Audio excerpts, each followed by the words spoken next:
Au moins, on a fait tout ça, ça va pauvre, tout le monde a rien. Et ça, loi. Et ça, tout ça, on a loi et stabilité. Quand il n'a rien, au moins, on a un projet à malam. Cette fois-ci, sur la Zumbo, on s'en la il va projet à malam. Mais dès qu'on Zumbo, au moins, on va projet, on a nos réalisés en réalité. Soit moi, c'est dans le mobile, bien avant. Soit moi, ça va être malade. Ou bien moi, on va tomber malade. Ou bien moi, on va tomber malade. Pour que mon voit les années. Et qu'il y ait ma caméra, on soucie la maladie. On les s'investir là-haut. Donc, ils ont loi, on vit maladie, ils ont fait qui ça, pour s'organiser. Et ça va être tout le monde dans le soit sur la synthétique, sur la synthétique. Et ça y était. Et ça, l'homme a fait qui ça y est, quand la stable est dans l'homme a dit quand il rachète la comité des euros. T'as là, ce qu'on a mis aux alala là-bas. Pourquoi on va la yoter? Pourquoi on va y aller à Kenda? Et ça, l'homme a bimba. Ils ont 5 ans, ils ont Luka et l'Ominazami. Qui le met dans les Seigneurs? Et quand ça fait, qu'on a eu. Et quand ça va parler, et quand ça même au bal aux années, quand ça fait loi mon il y a pas ça va libérer musul le lot. Azala loi mon quand na kaya cause stable la libala tena moi si. A cause moi si oyo. Moi vete moi si face à ni akufi. Azui moi so abali. Moi ça akufi pour ne pas checker dans l'instabilité dans le domaine la libala parce que loi wana ya célibat ezo kangaye. Moi azala stable dans le domaine la libala ezate. Puis mais ezala ba te délai pe ba loi ezo kangabango. Au monde cause ça soit la loi célibat. Mon bal est pour banda malamu na ye. Mon bal est pour mon mamozo qui est bien. Pour qu'on soit même le rival. Pour mon attamo pour mon bal à saïn. Aboyo à l'occasion de rien. Accueilli. Et ça même tout ça va loi ya maladie. On va tout soit moi bien maladie à famille. Donc maladie héréditaire. Au monde ko kwa zaki na maladie telle. Aboti mo na za maladie wana. Donc ezo langa. Eza loi mo bimba o ba établir. Et ba ko ba établir ça ba loi la sur la cause va pouvoir bien évidemment Seigneur. Biso ebele africain bien aimé dans le Seigneur parce que na biso mingi to bato mingi ya ba famille basalaka ba parti na bango basalaka ba alliance na Satan basalaka ba alliance na bato molili na kati ba alliance so ba tia maluba ba tia ba loi eza ba famille mosusu na tia ba loi bato mo ba bala légalement ezalaka te bien aimé dans le Seigneur c'est que vous devez savoir la famille nyonso ezalaka na ba loi na moko ezalaka déjà établie.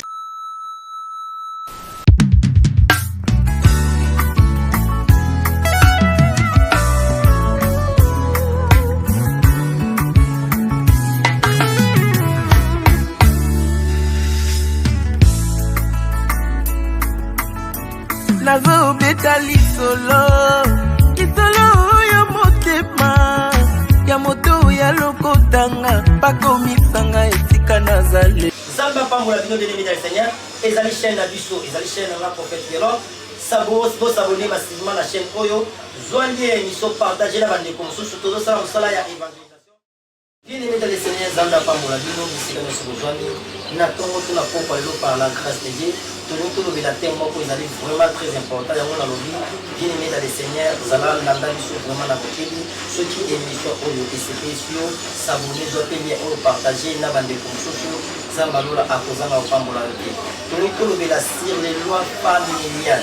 Tout le il y a famille. Les lois familiales. Bien aimé dans le Seigneur, c'est que vous devez savoir, la famille, ils ont déjà établi. Quand on parle de loi, ils ont maloba, oyo, batumoko, pouvoir ya mutumoko à imposer dans la famille. Et dès que tout le monde même la quatrième nation, mboka etambola na ba loi. Yango za ba mboka msuba buta ba loi basi bosi na mwasi ba obala na bango. Obaila bala na eza ba loi. Eza ba mboka msuba ba permetta ya moté eza ba loi. Eza ba mboka msusu ba loi na bango ezali ils ont peut-être battu comme drogue par-ci par-là. Ils ont une loi oyo ba établi. Or, na kati ya mboka loi ba votaka yango. So ba voter c'est-à-dire mutu nyonso oyo aza na kati ya mboka wana, il faut atosa loi ya mboka wana. Soko tosi loi te, c'est alors nde ba kokanga yo. Ils ont ndenge mona ba famille bien aimé dans le Seigneur. Na ba famille o biso to bota surtout biso ebele ba africain. Bien aimé dans le Seigneur, parce que na biso mingi, to bato mingi ya ba famille, basalaka ba parti na bango, basalaka ba alliance na Satan, basalaka ba alliance na bato molili. Na kati ba alliance so ba tia maluba, ba tia ba loi. Eza ba famille mosusu. na tchaba loi bato mo babala légalement ezalaka te omona ka bangosa bato kaka omona koko bangosaka ye akoti mwana na bangose ye mwana na ngosi omona ezolanda génération à génération ezali eza loi moko batia bango ke bakoki kobala mingi légalement te bangosa bango eba oyo babala légalement omona ata so bakina mabala basala nini bazongaka kaka. Donc c'est comme ça, ils ont loi. Ils ont tout ça, ils ont une loi à pauvreté. Au moment où ils travailler ma casse, mais avant ça, à cause de la ta amati, mais souvent c'est fois ça, ils akitaka. À cause de ça, ils ont l'autre côté. Au moment où ils ont un projet à malam, mais souvent ils ont au moment où ils ont ça n'importe quoi. Ils ont une loi à la pauvreté, ils ont kangaï. Et ça même chose par exemple une loi à maladie. On va tout souvent bien maladie à famille, donc maladie héréditaire. Au moins on peut qui na maladie telle. À côté moi na maladie wana. Donc ils ont landa, ils ont loi mobimba on va établir. Et bah quand va établir ça va loi sur la cause à ma poufa bien évidemment Seigneur. Je vous donnerai un témoignage. Maman moko à lundi biso à l'andanga la chaîne locale biso à na Kinshasa. Problème na yezala kilim. Maman wana a déjà plus de 60 ans. Maman na asuba kana ndako. Maman mukolo mena mobali na ndako. Asuba kana ndako. Mobali a supporté tie aussi bakate. Et maman na bota bana na ye. Parmi bana bota bana misatu ya basi. Maman kwa les États-Unis mo na Canada mo na France. Et bana ne bakena mabala. Bana pe makamole sani. Ezolanda bango ba osuba. Bana pe baboti bana bazo suba kaka. Moi avec les États-Unis et comme qu'on va dire non, je n'arrive plus à supporter ni moi sur Rosana à jour suba la bilamba. Pe moi na ko dia ba osuba. Et bandi ko ça trouble ko bakabona. Maman na ya la division à la chaîne locale a beninga et prophète. To kutani na to consulter parce que par un prophète qui est l'homme avant la service pour la montre to manana la consultation prophétique. To yeba origine ya likabo. Et to consulter za mizamba yako yebisa biso. Ko ona bango asalaka parc mona Satan. Donc c'est-à-dire azwa abebisa ba sexe. Il y a génération nyonso ekobota manalinima na ya basi. Donc c'est-à-dire atia bango sexe ya cochon. Donc c'est-à-dire basuba ami. Vous voyez donc ils ont qui loi. Et lorsque Dieu nous a parlé, on a prié pour eux. Zamba kango ni bango. On a loi. Donc ba loi et zabongo ebele. Na ligne qui tout temps maintenant ma commune na Zambé, nous sommes dans le livre de Genèse chapitre 29, les versets 15 à 27. Genèse chapitre 29, les versets 15 à 27. Je lis la parole du Seigneur. La Bible dit ceci. Jacob demeurait un mois chez Laban. Puis Laban dit à Jacob, parce que tu es mon parent, me serviras-tu pour rien? Dis-moi, quel sera ton salaire? Or, Laban avait des filles. L'aînée s'appelait Léa et la cadette Rachel. Léa avait les yeux délicats, mais Rachel était belle de taille et belle de figure. Jacob aimait Rachel. Il dit, je te servirai 7 ans pour Rachel et ta fille cadette. Et Laban dit, j'aime mieux te la donner que de la donner à un autre homme. Reste chez moi. Ainsi Jacob servit 7 ans pour Rachel et elle fit à ses yeux comme quelques jours parce qu'il l'aimait. Ensuite Jacob dit à Laban, donne-moi ma femme car mon temps est accompli et j'irai vers elle. Laban réunit tous les gens du lieu et il fit un festin. Le soir, il prit Léa, sa fille, l'amena vers Jacob, qui s'approcha d'elle. Et Laban donna pour servante à Léa, sa fille Zilpa, sa servante.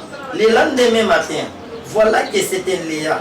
Alors Jacob dit à Laban, qu'est-ce que tu m'as fait? Ne sais pas pour Rachel que j'ai servi chez toi. Pourquoi m'as-tu trompé? Laban dit, ce n'est point la coutume dans ces lieux de donner la cadette avant l'une.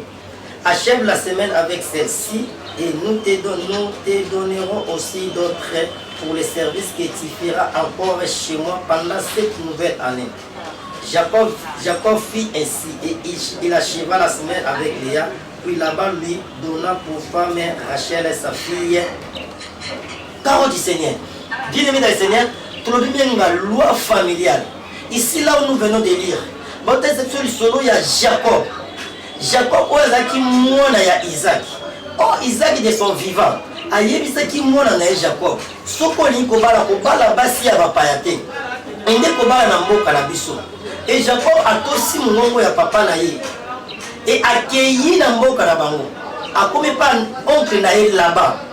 là-bas zaki na bana basi mibale ya liboso komona ezaki Léa ya mibale Rachel. Or Bible bi Léa azaki na défaut moko na liso, mais Rachel azaki belle de taille et belle de figure. Et Jacob asepelaki siko na Rachel abandi kosala musala epai ya Laban oncle na ye, abandi kobokola bibwele ya Laban siko ayebisa bi okosala musala ya ofele epai na nga te, yebisa ngai lifuti na yo ekozala nini, donc salaire ya musala ozosala epai na ngai fona futa o nini. Jacob alobi non, salaire na nga okopesa ngai mwana na yo ya mwasi Rachel. Donc c'est-à-dire salaire ya Jacob et servir neti dot. Donc c'est-à-dire on a bon, donc papa a récupéré la mot pour la dot ya libala ya mwana na ye. Parce que Jacob aimait Rachel. Et là-bas a accepté proposition où il a Jacob a fait ça qui est. Jacob a travaillé pendant 7 ans là-bas. Et comme 7e année, Jacob a bien assis Moussala. Pesana ce que moi si nanga Rachel on a travaillé qui parce que bon on a besoin ça salaire nanga bo pesa na moi. Et là-bas a sangisi batunyo so ya mboka. Bimilanda biso vraiment malamu. A sangisi ba pakanyo so ya mboka. Basali kita. Donc basali keke fête. Donc basali fête neti ya libala. Et azui moi si olé azwa Rachel. Oyo Jacob a travaillé qui pour la tina nae. Azui siko Léa ya liboso ya liboso. Aye ko pesa ye Jacob, parce que c'était la nuit. Et à 8 mois dans Moussala, dans servante, Zilpa, a pessié Léa Lokola à Salaranaï. Et Jacob a vendu Léa pendant la nuit. Et le matin, à Talibouezaki, Rachel T. Parce que Jacob a travaillé non pour Léa, mais pour Rachel. Mais pourquoi là-bas a pessié Léa à la place de Rachel? Et Jacob est allé voir encore là-bas son oncle. A essayé, mais pourquoi m'as-tu trompé? Nga nasaki musala pona Léa ki nasaki pona Rachel. Pourquoi pesinga Rachel? Pesinga Léa. Là-bas yebisiye. Ezali coutume na biso te. C'est-à-dire na mboka na biso eza na loi moko batia. Que leki akoki kobala liboso ya yaya te. Donc c'est-à-dire il faut yaya kaka bala liboso. Leki akoki bala liboso ya yaya te. Donc ezaki loi moko batia na famille wana. Donc c'est-à-dire libala o ezaki pour la Rachel à la première bureau, mais à cause de la loi et péquissier. Mais comme Jacob Azaki Kolinga, Rachel Makas, Azaki n'a choisi là-bas imposé soit dit il faut ça sous 7 ans pour oser sur Rachel. Et Jacob a servi encore pendant 7 ans et pas y a là-bas pour oser Rachel. Pourquoi? Parce que Jacob aimait Rachel.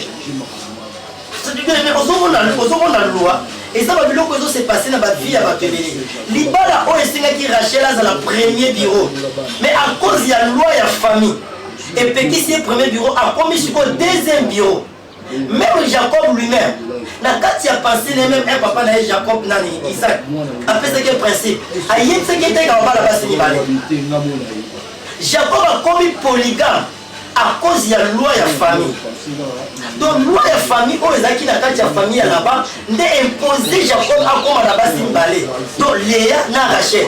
Donc loi on les a qui na kati ya famille ne petit ce qui Rachel dans le premier bureau a commis deuxième bureau puis a commis rival ya grande sœur naïe à cause de la loi.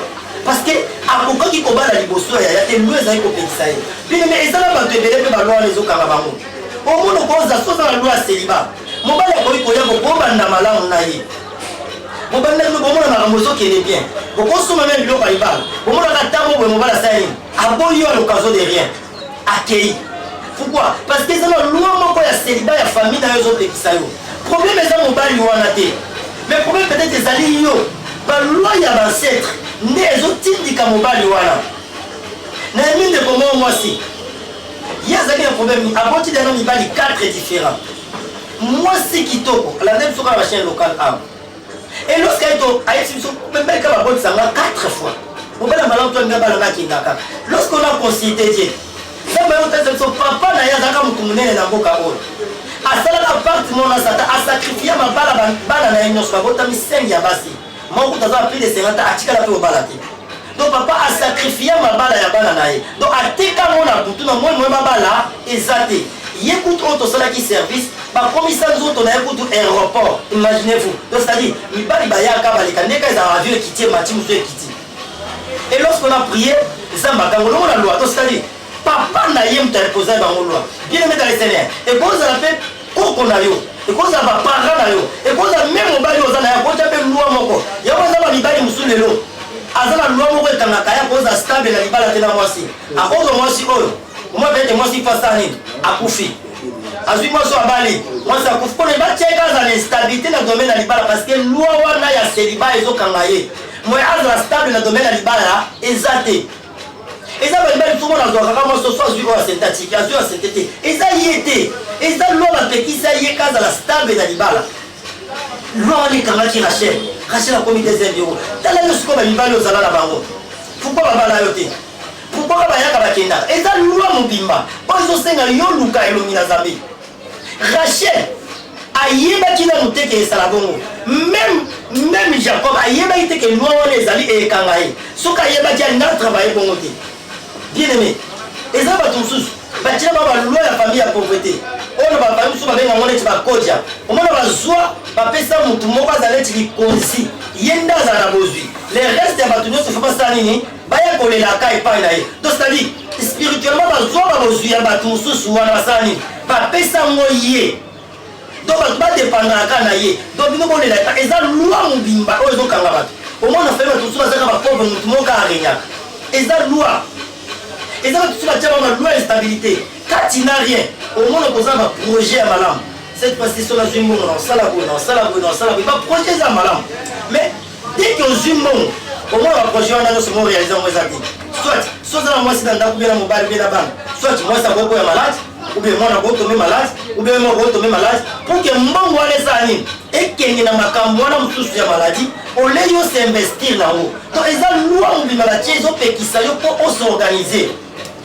eza bato batia bango baloi baloba oui okovoyage na oke poto mais yo document ozwa te neti bandeko mo babengi biso nzambe azwa lokumu tosambeli mpona bango nzambe asali bango kasi atravaille ne mikanda eza te complication to batili yo loi yo kosala ma ozwa mikanda te po tozo mikanda eza te malgré tovanda kuna te toyokaka tozala bato tozala bana tozala bandeko ozala kimia te oza limité to batila yo loi olongwano na kongo okei mais zwa mikanda batala yo eza mosusu batina yo loi olongo na oyo voyager mais vie ebonga batala yo okenda poto bando otravaillaka oza ata na projet moko malamu te ata terrain vide ya $2500 ana ekolo eza te pourquoi eza loi babi kende na yo okolia okomela kolata mais yo okosinvestir te eza baloi mosusu eyokanga bato baba no ye abala na yake nekobota te ndeko moko mwasi alandi biso ye lipasa na ye moto asalaki ebomba azalaki ensemble comme ye abali ekotisi motema mabe na lipasa ake kokota bikilakila akangika mabota ndeko na ye bino omona makambo donc le monde spirituel eza na makambo nango monde ya molili ezala na mawa te papa yango moni papa akosala yo mabe mama akosala yo mabe mwana na akosala yo mabe ndeko na akosala yo mabe pourquoi parce que na monde wana ntango bato wana bakendaka balongola bango mawa akangi kobota lipasa na ye yango moni eza na bato mosusu ebele lelo banda abobala ozalaka kobota me bando obala mabote yaka te bando obotaka ntango boye mabala ekanga mabote ekangama pourkui eza loi ya comment dirais-je ya ozanga kobota ekangi yo loi ya stérilité bien baloi existaka Rachel soki Jacob alingai Rachel te Rachel alingai arate libala na ye libala ebele bakenda parce que bazalaki mpe pase neti Jacob te pose ombala boloba c'était ayebi nzambe akocomprendre na mission spirituelle ke mwasi oyo aza na loi familiale nalandile na priere mpo azwa délivrance siko sokuta na mibali ya bongo te yango mibali bayaka basala nini bakendaka bien aimé dans le Seigneur yo ozwi libaku malamu olanda biso c'est le moment oyo luka elongi na nzambe bien baloi existaka okoyebisanga oui toza na temps ya grâce oui c'est bien Jésus-Christ est venu il a effacé l'acte et les ordonnances qui nous a condamnés mais pour elonga na bino il faut zala Jésus-Christ yango ya solo yo ozambela Jésus-Christ milango ozamusa milangwa lokuta kindumba impudicité kipide siko Jésus okaka olondeni yango jusqu'à présent ozomona ke malgré toza ata ya loi ata la vie na yo est-ce que oza likanda est-ce que ozobota est-ce que ozobala est-ce que oza stable est-ce que mosala ezali pourquoi et loi ekangi yo mon numéro est là affiché tosambela nzambe toconsidere nzambe o nzambe ayebisa biso 5e mariage yoka sezani eza loi moko eza wana ezokanga ye yango na kosenga na ndeko wana mwasi asambela makasi Pondeni mutokobala basi kate kama kufa kaka. Ce n'est pas normal. Mais on a naïe na moi si ba comprendre ba ke babala ni susu. Eza luo moko eza kachuana. Ozo senga même pour na ba moko il faut ba lukanza mina ndenge ya sérieux. Dis-moi tu dois chercher la face de Dieu. Jacob aimait Rachel et il a travaillé encore pendant 7 ans, ce qui n'était pas facile. Donc à travers sur 7 ans, mon gars l'a lingio, mais alors qu'on supporter tes lois wana. Et ça la base si mususu, au moins moi c'est kitoko, mais insolente, très impoli. Mon gars là a 1 ya ça à 18. On a banga mon gars l'été. Soit lobinga pe na lobité. Et ça yoté, c'est un esprit qu'on va checker quand on pose à stabilité comme mon gars là balaoté. Qu'est-ce qu'on est ni bali la kinda. Or na loi ya Nzambe Zamba tia mobali azalaka likolo mwasa zanase atoza na poto la loi de Dieu échanger te poyo longo na Afrique komi na poto non o biso koto yo babenga na poto tozala ndenge moko non na Nzambe za la bonté la Bible dit l'homme est le chef de la femme. Femmes soyez soumises à vos maris et maris aimez vos femmes. La Bible n'a pas dit que maris soyez soumises à vos femmes. Donc c'est-à-dire oh yo sala les ayote za loi. Il y a un moment où il y a un moment où stabilité. Bien aimé, les lois familiales. Et comme il il faut nous que nous nous avons. Tout ça, nous avons considéré dans les Zamba Kangoulon et Lokoana. Bien aimé dans les Seigneurs. Au salaire va faire. À ton match au Koyaka. De comment on va la division de Liban Namboka. Azaki va faire Yaminene. Mais les Zakini. Azou a fait ça dans le Konaï va gérer. Oh, ma oncle, Banaba oncle Naïe. Azan Allemand de Kouana. Et je salue la paix en entendant comme papa de son allemand dans la nation. Et va faire à s'investir à blanc même va prix de 100 000 $. Mais la minute Oyo et autant les cas, à qui soit en faire même à 5 000 $. Tout est créé. Pourquoi? Aïe va quitter famille, on les a eu dans la loi, mon pas pauvreté dans l'Andaman. Mais elle a qui lui soit bien qui, on a prié pour lui, ajouter ma responsabilité, à confier en moi, pas une abisso, nous avons des coups, nous avons un moment où tout le bas, nous avons le coup dans un restaurant. Zamba restaurer ma kamuna ebele alumwe na si alwa wana pete yo me koza la ngone kangalo tala osoma mitu ka basa transport no se débat osoma mapam ekenda opesa mutu mbongo basi okayo ezaba loi o ezotekisa yo o s'investir ezaba loi o ezotekisa yo ozala stable. C'est le moment où on on va prier pour toi et Zamba opesa ba orientation pour olonga na kacha ba loi wana Nzambe apambola bino bien aimé dans le Seigneur je te dis ezali enseignement. Nous ne serons pas Moulaï Makasime, n'avez que la moitié autonomie. Le Saint-Esprit t'a parlé. Sois conscient, le numéro là-bas, ils ont affiché, c'est plus 243 85 41 59 230. Plus 243 85 41 59 230. Zamba Pamoula Bino de l'Émile Seigneur, et les chaînes d'Abisso, et les chaînes de la prophète Véron, Sabos, vous s'abonnez massivement à la chaîne Oyo, joignez l'émission, partagez la bande de comme surtout ça, on s'en évangélisation, nous sommes sauvés pour sauver les autres. Ce qui est émission Oyo est convaincre que peut-être nous comme ça pas dans le même cas et peut-être à Julie va pouvoir pour la monter soyez partagez naï vous s'abonner massivement vous commenter dans ma vidéo et dans la commentaire ya mabe et dans la malam vous commenter eko sunga biso critique na bino eko sunga biso ma conseil na bino eko sunga biso Zambe apambola bino eza chaîne na biso ya sika ceux qui pensent Zamba pambolo tous en a besoin ya ba matériel parce que pour vous dire qui caméra ba qui met la caméra pour toujours travailler dans la caméra à Olowe, ce n'est pas vraiment facile. Ceux qui n'ont pas voulu pour soutenir les Moussala Olo, ils sont obligés. Attends la moukiena, ceux qui ont sur ma caméra, Otina Dieu ne manquera pas de te bénir. Bien aimé dans le Seigneur, Bola Union sur mon temps, Sala Nanzila Zambé, et tout à cahier. Attends le moment de mon amour. Même tes enfants vont bénéficier de l'amour. Tu as besoin de ma caméra, tu as besoin de ma micro, tu as besoin de mon ordinateur. Ceux qui n'ont pas voulu, au béninga numéro là, ils ont la prophète.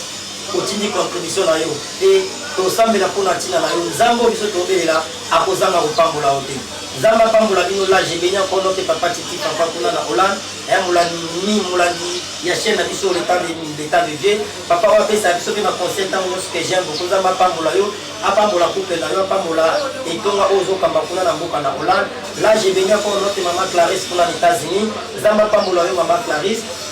Nous avons terminé de la chaîne à sur l'état de Dieu. Là, j'ai béni encore les serviteurs de Dieu que j'ai travaillé avec lui. Les serviteurs Eli Moukwangula, Zamba Pambola Bino, Zamba Pambola Balanyo, sur les tomates de Kambamider, Balanyo, nous vous aimons beaucoup. Numéro Langezawana, Soto Beninga, Naboyamba, bien aimé, on a dans la condition. soko moi na yambi te soit kotikeli ngai message peut-être na osambela peut-être na osala service peut-être pe na roza na émission boy bakembele bazolo baketo benga prophète tozwa itanya mbate non ngai so beno zinga te seke na zona occupation et pona ba nyonso tosambela na bango na groupe na ba o bakoti nzamba pambola bino na témoignage za tel nebele bato ba témoigner presque chaque jour makambo nzamba osala yo pe so moni oza intéressé que okota na contact na biso na prière tozala nango parce que chaque jour sauf imprévu tozala 3 séances de prière. Première séance c'est à 12h30 à 13h, deuxième 18h30 à 19h et 3h 23h30 à 0h. Voilà, c'est l'heure ya Kinshasa. Pour que bien sûr tout le dans le groupe et tout le monde dans ensemble la pona tina na yo. Nous allons pour ça problème bien na biso beaucoup moi, nous allons pour na ya badino. Voilà pour la sima ya caméra côté si papa na biso mboti papa Rolls et que j'aime beaucoup. Zamba pambola yo, pour la régie na réalisation tout le monde papa na biso de Chris. Zamba pambola bino ba tenir sur tout travail la bango la chaîne oyo. Ce qui est sous Christ en unité, tout le monde en emballassement. Quant à moi, je vous dis bye bye. Zamba pambola bino de l'émission Seigneur, et la chaîne Abisso, et la chaîne la prophète Vélo, sabo s'abonner massivement à la chaîne Oyo, joignez l'émission, partagez la bande de comme surtout ça, on s'en a évangélisation.